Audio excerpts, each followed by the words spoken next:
heavy-duty vehicle moving in to place at that front door. I can't quite make out what it says. That's Minneapolis. It is Minneapolis.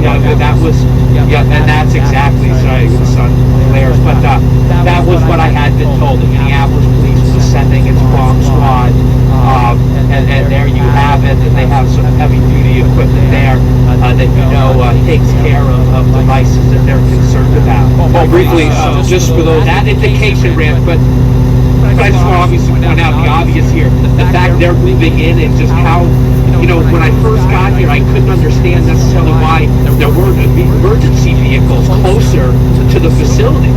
But now you think about this, with that bomb squad device and vehicle moving in that close, you do wonder now, what is right there? Why has that area been kept kind of isolated? I know, Amy, I think I heard her describing this as kind of eerily quiet. You do wonder, what are they looking at right there? That is concerning. That is very concerning right there. It is, and I think your hunches have some merit in that they're keeping people away for a reason. But the area, as you pointed out earlier, is essentially secure for the general public. And again, we want to note, as you noted, Amy noted earlier, that one person has been taken into custody. That adds to the scenario that the situation may be secure, at least where the general public is concerned. Fair? If that's a question for me, yes, very fair, Randy. Thank you. Yes, it's again, the proximity, they're allowing us to stay, the businesses to stay open, keeping 55 at least flowing a little bit in through the heart of Buffalo here, leads me to believe that they believe, the general area is safe. I just really find it really interesting what could be happening, whether it's right in that front entrance, whether they're just looking at an object that maybe they're thinking is not a concern, but the idea that Minneapolis has pulled up its bomb squad a couple hours later in an area that is eerily quiet after a mass casualty event, at least you have to go with your gut here that something is still in there that they're concerned about. All right, Paul, we'll let you catch your breath here for just a minute. Thank you for that information as you continue to gather more information on the ground very close to that scene. I'm wondering if we can pull up the video of our sports director, Jim Rich, who lives in the Buffalo area. Just did an interview about 30 minutes ago with a woman from the Buffalo area who was dropping her mom off at the time of this shooting, and I wonder if we can play that interview again. Appointment there today. Can you walk us through what happened next? Yeah, I pulled in. I was just getting ready to drop her off at the door, and two of the nurses came running out to my vehicle. I got in. They said they heard about 11 shots within a minute, and they didn't see a shooter, but they assumed that's what it was. And then about 2 minutes later, we saw the front windows be shot out, and we left the scene. So what did they tell you when they got in the car? You were pulling up. Were you out of the vehicle at that time, or were you just pulling up? I was just pulling up and saw them running out, so I knew something was wrong. And they said, "Oh, we heard gunshots and we need to go." So they got in and we left. And where did you take them? I took them to the other clinic so they could let them know what had happened. Let them know what had happened, and anyone could be transferred there would know what's happening. Right. It was. How crazy was it for you? I mean, you must have thought, like, wait, this is Buffalo. This isn't something that happens here, right? Yeah, I mean, my heart's still racing. That's where my kids go to the doctor, and I just hope they're all okay, and wish I could have done more to help. When they were in the vehicle, were they upset? Were they panicked? Were they calm? What was their mood like? They were very scared and just wanted to get out of the place. Neither of them had their phone because they ran out so fast, so I let them call their relatives and whoever they need to get a hold of them, let them know they were okay. Well, Tiffany, was it the reason you were there to be there? Did you call 911 then, or that over? Sure, Tom. Yes, they came out and I said, "Did anyone call 911?" And they said they didn't have their phones, so first thing I did was call 911. It was about, I think, 10:55 before any police or anything showed up, so. And then did they have any sense of how long it's been from the time you picked them up till for the shooting? Was it seconds, minutes? Yes. Yeah, I mean, we could not even be here right now as a possibility. I mean, I was going to go drop her off at the front door, and then park and come get her. And within minutes, they were shooting at the front window that, she could have been sitting right there, and has a hard time walking. So that's very scary. Did you see anybody? Did they see anybody? Did they have any idea of who it was or what their problem was that caused them to do this? They did not see anyone. They just heard they said 11 shots within a minute. And to show us that it was a shooter, seeing those 2 front windows shot out, we knew that's what it was and that we had to get out of there. Okay, Tiffany, well, thank you so much for your time. We appreciate it. Thank you for being so helpful in getting those nurses out of the way. You have to be very proud of what you did. Yeah, like I said, I wish I could do more. They told me I couldn't go back in, so. Yeah, so that's a story from a first-hand witness that got involved and helped out and maybe even saved some more lives here this afternoon. Back to you guys.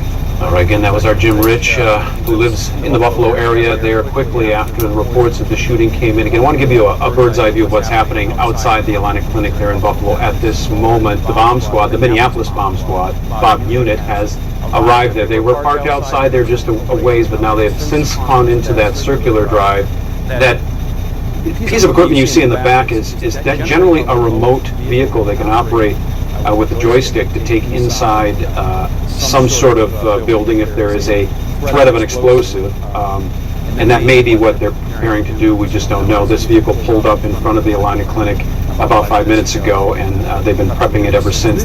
We're getting tweets in from all around the state right now. This is the latest from the Minnesota State Patrol. State Patrol pilots are flying 6 boxes of blood from the Red Cross to Buffalo Hospital, so it's ready for victims of the shooting incident at the Allina Health Clinic.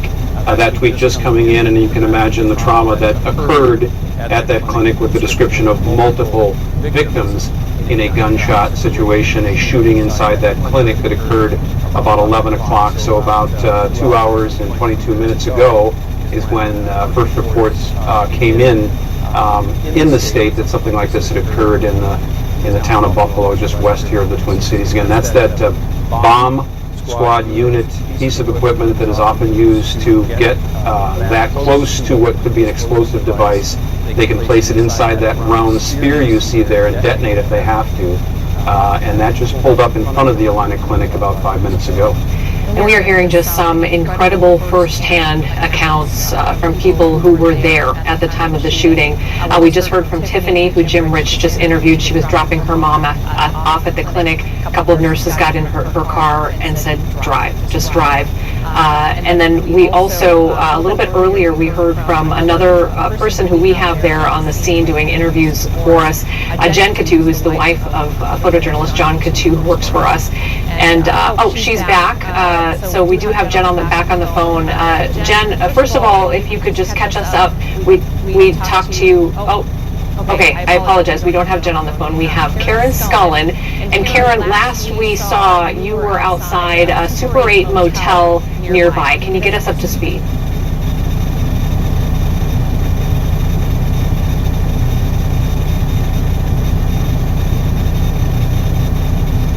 Seem to be having some trouble connecting with Karen here. This is the video that she sent to us just about 20 minutes ago, and you can see the Super 8 motel there in the background. And as she was narrating this video, not a whole lot of information. Oh, is Karen there? Can you hear me? Yeah, Karen, I can hear you. This is Amy. Go ahead. Tell us what you've been seeing here outside the Super 8. Sure. Yeah, we are by the Super 8, and the entrance to the Super 8, kind of the road that leads to it, has been blocked by a fire truck. There's certainly a lot of law enforcement around. A speedway and the American Legion nearby has been evacuated, along with the Super 8 itself. Not a lot of people around here at this time. Law enforcement, four law enforcement units do keep arriving along with the bomb squad. We're hearing that the suspect that was involved in the Atlantic incident was possibly staying here at the Super 8, which is the concern. We understand that they are concerned that there are possibly some sort of explosive that has not been confirmed, but we can see that with the bomb squad and other units here, that's what they're looking to ultimately check out, and that's what the owner of the Speedway has been told as well. So it's kind of a standby and wait at this point. It seems like they're sort of waiting to gather all their units, gather all their people together before they go in and see what the situation is. The traffic is going nearby Super 8 just fine, but again, just a couple of businesses have been evacuated, Super 8 evacuated, while law enforcement is checking things out here. And Karen, what is the proximity of that Super 8 to the Atlantic Clinic? Have you been able to determine that yet? It's not far, but no, not exactly. We stopped it. Super 8 is kind of right when you come into town here on 55. Right. So we stopped there at that point. It is not far from the Atlantic Clinic, as Buffalo, of course, isn't that big. Right. But the exact distance, I'm not sure of. Karen, I know you just arrived at the scene a short time ago. Have you been able to talk with anybody else or gather any other information from the scene, that area? Only the owner of the Speedway spoke to briefly. His sister called him and said that they were shutting them down. He was out ice fishing, so he ran over, packed things up to the lake. He ran over here just to make sure everything was okay. But for now, his business is closed, and along with the Tires Plus, they closed things down, and then also the Legion has closed things down. So several businesses affected at this point, but obviously everyone's safe. That's what law enforcement is making sure of right now. Well, it is a very active scene, and as you point out, Karen, Buffalo is not a large city. It's more of a growing town, and so everything is close by. And this has grabbed the attention of all the western suburbs, all the way out to Buffalo and beyond, as people wonder what would have been the catalyst for something like this to happen in the small town of Buffalo. Back at the hospital, you can see, as we pointed out, and we witnessed about 10 minutes ago, the bomb squad, Minneapolis bomb squad, by the way, showing up there in the front entrance to the Atlantic Clinic with the equipment it takes to defuse an active device, if there is one. We don't know if there is one, but their presence there certainly indicates that the threat would be present. Paul Bloom has been on scene now since the first reports came in. Paul, what is the sense for what elements of law enforcement? We see the bomb squad, we see other departments there. This was a mass arrival, and it came on quick. They arrived quick. It's been a very, very large amassing of police presence out there. Yeah, described by sources from the get-go as a mass casualty event, a disaster unfolding here in Buffalo, a smaller community, you mentioned, Wright County, agencies, certainly not the state's largest. When you think about whatever happened here, the one witness describing hearing I think her information now, I'm listening closely to her, might have been 11 shots a minute, maybe secondhand information right now, but at the moment, the wind's wicked, so I apologize if my eyes are watering on TV, but all of my attention right now is completely focused on this Minneapolis bomb squad team that has arrived. You mentioned this idea of massing. We certainly saw that. There was this, I got to this scene and we had heard the victims, a mass casualty event, at least 9, perhaps more, 3 critical from the start. And it was eerily quiet. It was vehicles were being kept back. This idea that what was happening inside. My gut was they had cleared out victims or something, but certainly had some concern to not. I mean, we would see a swarming. I mean, I know it's cold, but these types of events, once they are done and scenes are rendered safe, law enforcement descends and be flashing lights everywhere, tape. And we just don't see that here, so as a reporter who's gone to, tragically these scenes, you just wonder what was going on and what is their level of concern within that building right now. We had been told early on that Minneapolis was sending its bomb squad. Obviously, it takes a while. It's about a 45-minute drive, my guess is, from the city itself to bring these crews up here to assess the situation, to know what they're dealing with, and then finally to put in that high-tech machinery that, as you mentioned, is used to render devices safe, and if there is a concern, explode them in a contained area that's protected by the equipment that Minneapolis has, and it takes time. It's a drive. I was joining the coverage just on the phone, making calls. It takes a bit to get out here, and clearly Buffalo and Wright County needed the support. The feds have come in. I know Hennepin County Sheriff's Office was sending kind of along the lines, I think it was described to me early on, as the detectives or the investigative side of things to help out here. There is assistance needed. Whatever happened here and the mass casualty event that has unfolded in this town of in Wright County, they need help, and help is here now. And we'll just have to kind of watch and learn and then follow along with you guys and just try to process what we're seeing. But again, there are not emergency vehicles that have descended here. On the periphery, plenty of flashing lights and big vehicles and fire engines and ambulances. But that immediate scene at that front door and that parking lot of that, modest healthcare clinic of Alina, I think you reported it's a family health clinic, a general practitioner type facility. That is all clear of vehicles for some reason, and now the bomb squad is doing work up there. So we'll continue to watch it, just from what I can see from our eyesight. But again, reiterating to our viewers as we stay with our coverage, it sounds like 3 o'clock is when we will really learn from the authorities who are in charge of this scene what it is that unfolded here and how we move forward. In terms of the criminal justice side and the suspect and motivations and stuff.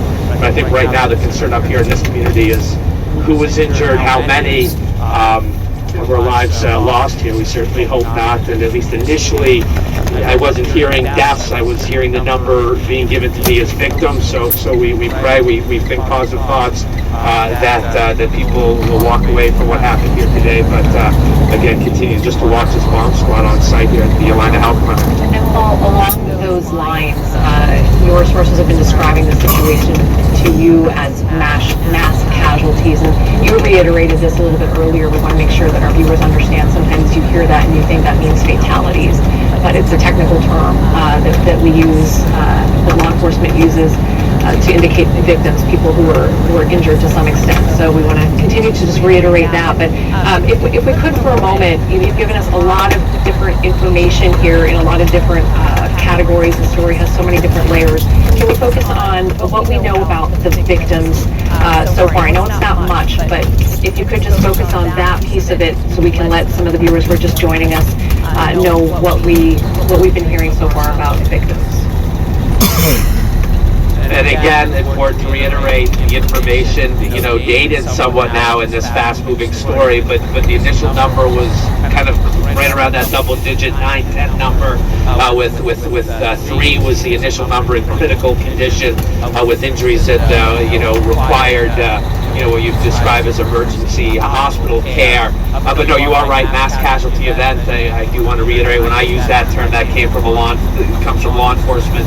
And it does describe multiple victims, and what is conveyed with that is mutual aid likely needed, and that's what's happened. That's the perhaps the governor talking at 2 o'clock. We'll get into sort of how public safety helps one another at moments like this, at times like this, and it's just too overwhelming for the Buffalo City Police and Wright County Sheriff to handle by themselves. They just don't have the manpower, the technology that Minneapolis brings. But yes, to reiterate your point, Amy, the numbers were right around 10 initially that I had heard, with several in what was described as critical condition.